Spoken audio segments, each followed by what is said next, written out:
We live in a culture that glorifies success, visibility, and personal branding. Every platform urges us to stand out, show off, and prove ourselves.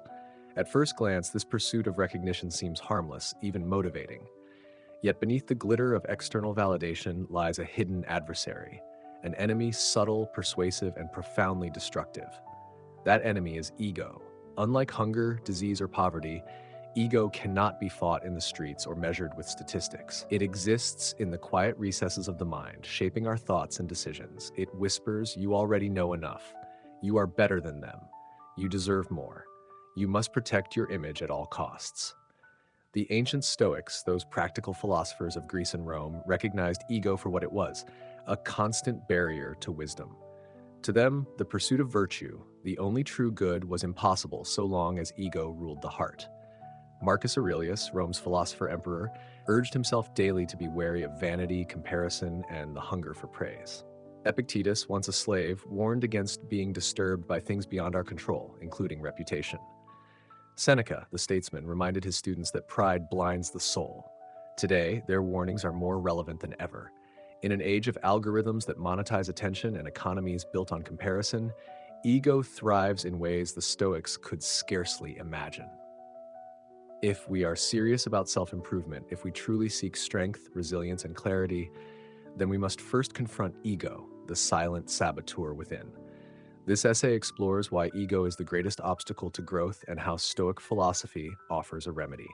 We will unpack key lessons and expand them into practical reflections for modern life.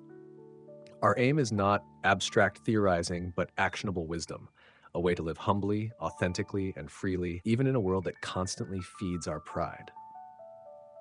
1. The wall that blocks growth. Children learn at astonishing speed. A toddler will stumble, fall, laugh, and try again. A child will ask endless questions without shame. Why is the sky blue? Why do birds fly? Why can't I do that yet? Their curiosity is bottomless, their humility natural. But adulthood often extinguishes this flame. Somewhere along the path to maturity, a wall arises, a wall built of pride, fear, and self-image. That wall is ego. Ego whispers, "You should already know this. If you ask, you'll look foolish." Ego insists that mistake proves you're incompetent. Ego declares you're above that beginner's task. Others should be learning from you. This is how ego traps us in mediocrity while convincing us we are advancing. Instead of chasing truth, we protect appearances. Instead of seeking correction, we defend pride, and the cost is enormous. We lose the very curiosity and openness that once made us learners. Marcus Aurelius wrote in his Meditations, "If someone can prove me wrong and show me my mistake in any thought or action, I shall gladly change, for I seek the truth by which no one was ever truly harmed."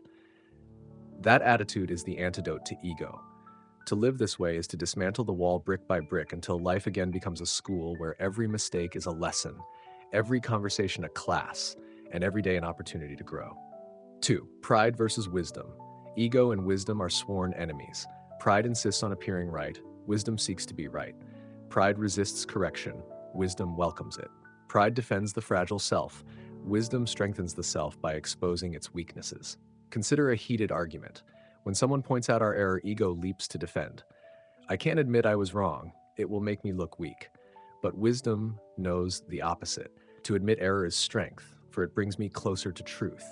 Epictetus warned, "It is impossible for a man to learn what he thinks he already knows." Pride creates this exact blindness. It convinces us that we already possess knowledge, already understand, already stand above others. In doing so, it blocks the very path to mastery. Wisdom, however, is endlessly curious. It does not cling to image, it clings to truth. When corrected, it responds with gratitude. When ignorant, it admits ignorance. This is not humiliation, but liberation. Imagine living in a way where every correction feels like a gift, not an insult. Imagine valuing growth more than pride. Such a life requires courage, for it means constant vulnerability. Yet that vulnerability is the soil where strength grows. Seneca once said, "As long as you live, keep learning how to live." To live as a learner forever, that is the path of wisdom. To live as though we have already arrived, that is the death sentence of ego. 3. The illusion of validation. Modern society has perfected the art of feeding ego. Social media reduces human worth to metrics, likes, followers, shares. Careers often measure success in titles, salaries, or awards. We are told that the more people approve of us, the more valuable we must be. Ego thrives here. It craves recognition. It longs to be seen, celebrated, and envied. But this chase is endless. Every achievement soon feels inadequate, every victory hollow, every applause fading. What was once satisfying becomes a new baseline, leaving us hungry again. Seneca diagnosed this centuries ago. It is not the man who has too little, but the man who craves more that is poor. The craving is bottomless.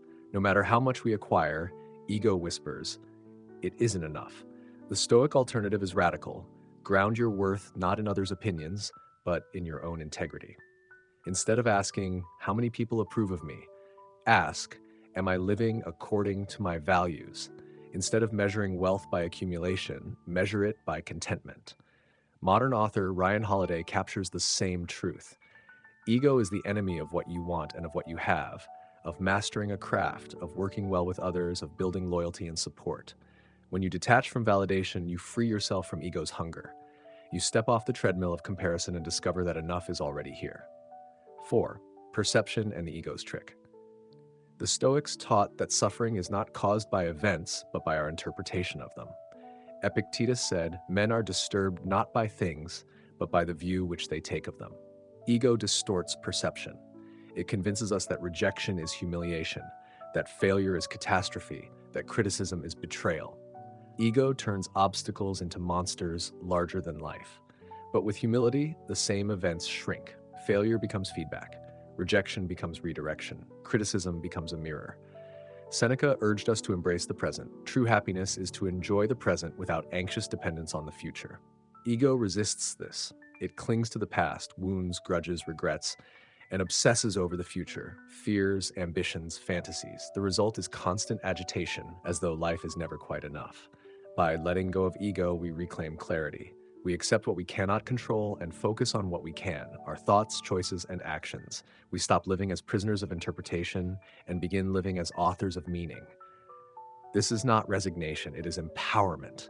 The obstacle is not the obstacle. The obstacle is our ego's story about the obstacle. Change the story and the obstacle becomes the way.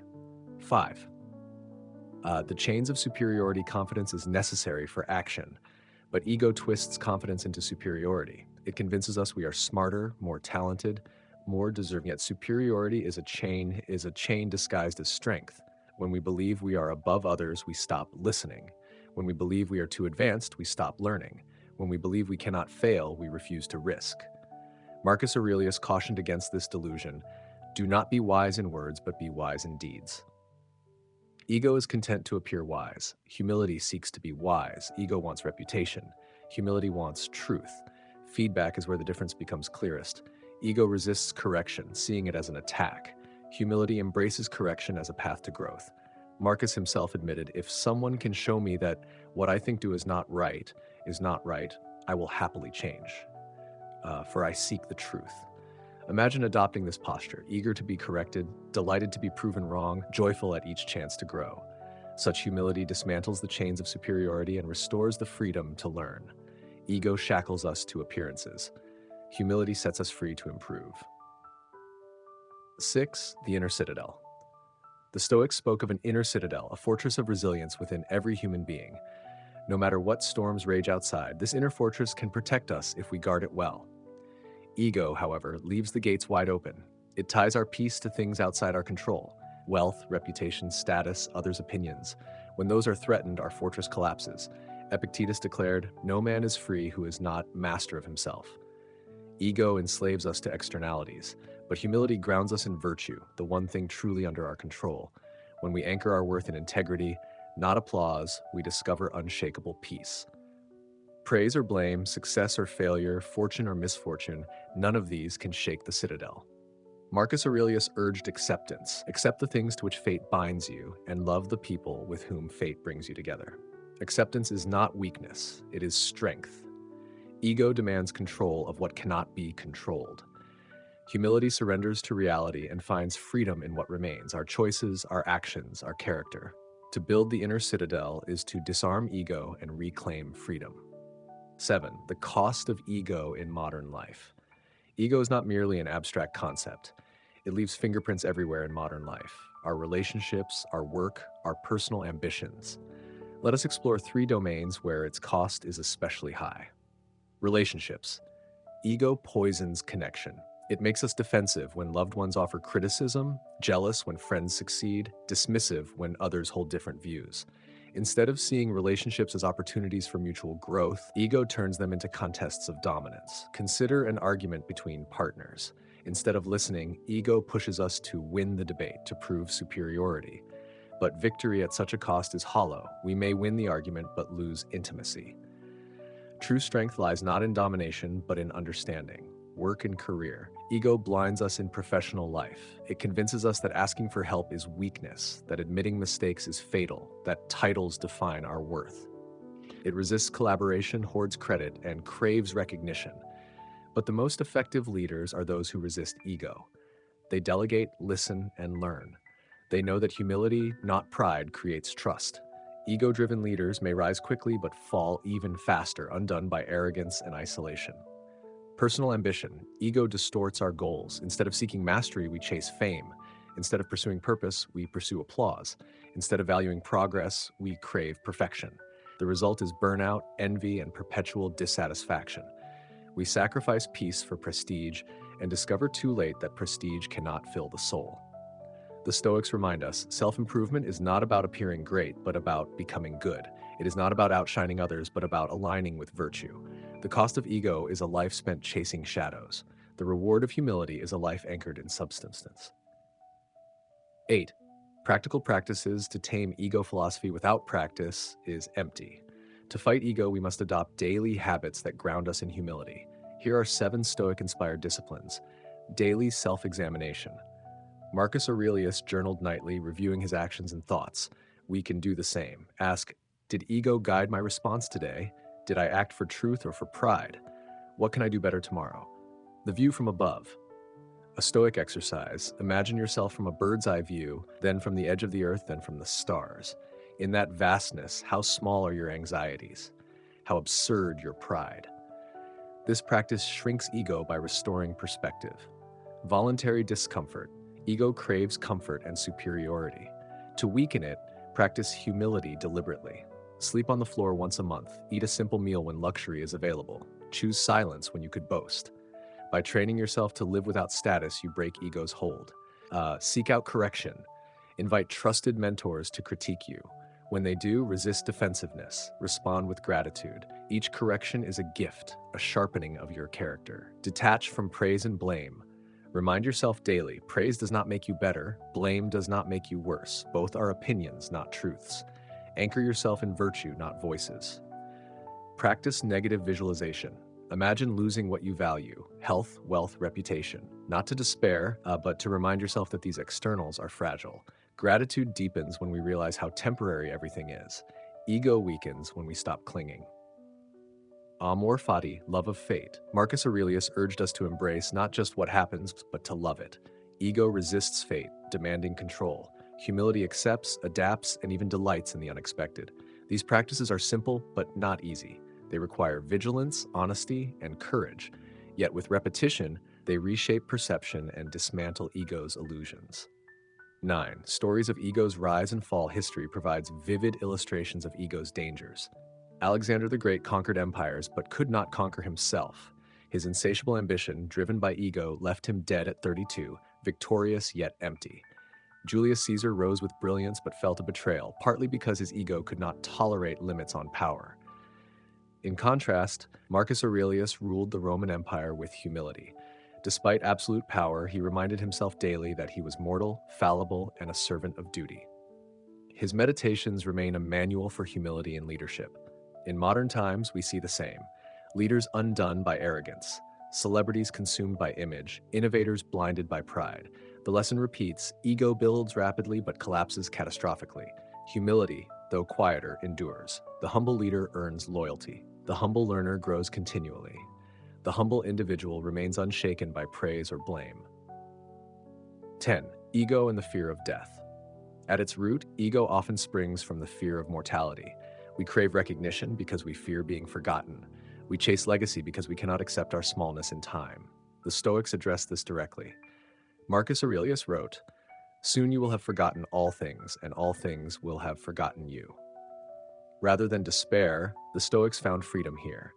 If all fades, then only virtue matters. If we cannot control legacy, we can control character. Ego seeks immortality through image. Wisdom finds eternity in the present moment. By confronting death, we shrink ego. We no longer need to prove ourselves endlessly. We no longer cling to appearances. Instead, we live authentically, knowing each day is both fragile and sufficient. 11. Living beyond ego. To live beyond ego is not to deny the self, but to see it clearly. It is to recognize that our worth does not depend on status, applause, or superiority. It is to anchor identity not in comparison, but in character. What does such a life look like? In relationships, it means listening more than speaking, seeking understanding more than victory. In work, it means pursuing mastery rather than recognition, collaboration rather than domination. In self-improvement, it means valuing progress over perfection, effort over image. This life is not flashy. It may not earn headlines or trending hashtags, but it is steady, resilient, and free. It is a life aligned with the Stoic ideal, virtue as the only true good. 12. Your call to action. We have seen ego in its many disguises: pride, validation-seeking, superiority, fear of correction, resistance to fate. We have seen its costs: broken relationships, stalled growth, restless ambition. We have seen the Stoic remedies: humility, reflection, acceptance, and love of truth. The question now is not what is ego, but what will you do about it? Will you protect your image or pursue your improvement? Will you cling to pride or embrace correction? Will you chase validation or cultivate virtue? Each day offers a choice. Ego will whisper, prove yourself, protect yourself, promote yourself. Stoicism offers another voice: be humble, be teachable, be free. The path is difficult. Ego never dies, it lurks, waiting. But with vigilance and practice, we can weaken its grip. We can live not as slaves to pride, but as servants of truth. In the end, self-improvement is not about appearing great, but about becoming good. Ego hides this truth. Stoicism reveals it. Conclusion: the enemy within. The greatest obstacle to growth is not the criticism of others, the unfairness of fate, or the challenges of life. It is the ego within us, the enemy disguised as friend, the prison disguised as armor. But you need not remain its captive. You can return to the openness of a child, the courage of humility, the freedom of acceptance. You can build your inner citadel, live according to virtue, and walk the Stoic path beyond ego. Your life, your peace, and your growth depend on it. So choose today. Will you serve ego or will you serve truth?